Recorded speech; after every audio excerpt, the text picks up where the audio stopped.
Hi నమస్తే, నేను మీ Nandini. Welcome back to Nandini Ramesh world. అందరూ కరపెండలను తెచ్చుకొని ఇలా ఉడకబెట్టుకొని తింటారు తప్ప కర్రీ కింద చేసుకోరు. కానీ ఇలా ట్రై చేసి చూడండి, ఆ టేస్టే వేరు. మీరు ఇంకెప్పుడు తెచ్చుకున్నా ఇలాగే ట్రై చేస్తారు.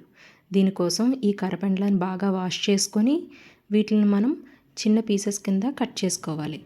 ఇలా కట్ చేసుకున్న తర్వాత దీనిపైన ఉన్న పీల్ అనేది ఇలా ఈజీగా రిమూవ్ చేసేయచ్చు. దీన్ని మనం ఇలా చిన్న పీసెస్ కింద కట్ చేసుకోవాలి. ఇవన్నీ కట్ చేసుకొని ఒక చోట పెట్టేసుకుందాం.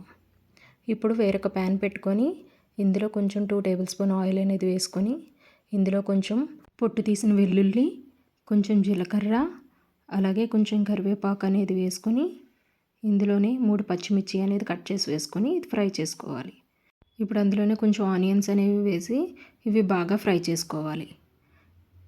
ఇవి మనం గోల్డెన్ బ్రౌన్ కలర్ వచ్చేంత వరకు ఫ్రై చేసుకున్నాం కదా. ఇప్పుడు ఇందులోనే కొంచెం మనం కట్ చేసి పెట్టుకున్న టమాటోస్ అనేవి వేసుకోవాలి. నేను 3 మీడియం సైజ్ టమాటాలు అనేవి తీసుకున్నాను. ఇవి మనం టేస్ట్కి సరిపడినంతగా సాల్ట్ అనేది వేసుకొని ఇది బాగా కలుపుకొని మూత పెట్టేద్దాం. ఇప్పుడు మనం కట్ చేసి పెట్టుకున్న పీసెస్ అనేవి వాష్ చేసి ఒక ప్లేట్లో పెట్టుకోవాలి.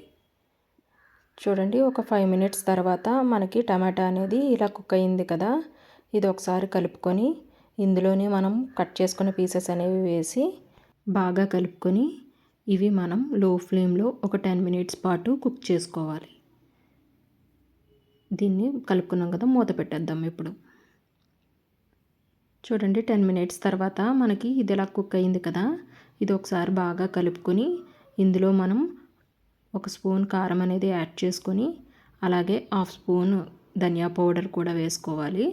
ఇదంతా మనం బాగా కలుపుకొని ఇందులోనే మనం 1 గ్లాస్ వాటర్ అనేది యాడ్ చేసుకొని దీన్ని మనం లో ఫ్లేమ్లో పెట్టుకొని ఒక 15 మినిట్స్ కుక్ చేసుకోవాలి. ఇది హై ఫ్లేమ్లో పెడితే ఇది అడుగు అనేది మాడిపోతుంది మనకి. చూడండి, 15 మినిట్స్ తర్వాత మనకి కర్రీ అనేది ఇలా కుక్ అయింది కదా. దీన్ని ఒకసారి బాగా కలుపుకొని సాల్ట్ అది చెక్ చేసుకోవాలి. ఇప్పుడు అన్నీ కరెక్ట్గా ఉన్న తర్వాత మనకి ఇందులో కొంచెం కొత్తిమీరతో అనేది గార్నిష్ చేసుకోవాలి. చూడండి, మనకి ఎంతో టేస్టీ అయిన కరపెండలం దుంప కర్రీ అనేది రెడీ అయిపోయింది.